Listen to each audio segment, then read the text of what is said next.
మీరిగిన రేమత్ నగర్లో పొరపాటున ఒక్క ఓటు కాంగ్రెస్కి వడనిస్తే ఆ ఓటు మీ ఇల్లు మీరు గులగొట్టుకుంటందుకు వేసుకునే ఓటే అవుతుంది. ఒక్క ఓటు మీరు పొరపాటున వేసినా ఒక్కొక్క గరీబోని ఇల్లు కూలగొట్టేందుకు మీరు సంధించినట్టు అవుతుంది, వాళ్ళకి లైసెన్స్ ఇచ్చినట్టు అవుతుంది. మరి కావన్నా వద్దాం మీరే ఆలోచన చేయండి.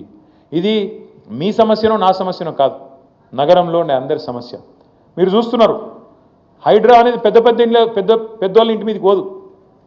రేవంత్ రెడ్డి అన్నగాడు ఇక్కడనే ఉంటాడు, తిరుపతి రెడ్డి అని, దుర్గం చెరువు పక్కకు నీళ్ళల్లో కట్టిండి ఇల్లు FTLలో, ఆడికి మాత్రం పోదు హైడ్రా.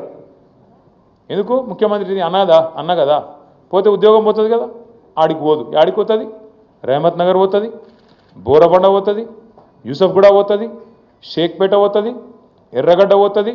మీ దగ్గర ఉండే బస్తీలకు మాత్రం బరాబర్ వస్తుంది. కులగొడితే పేదవాడిని అడిగేటోడేవాడు?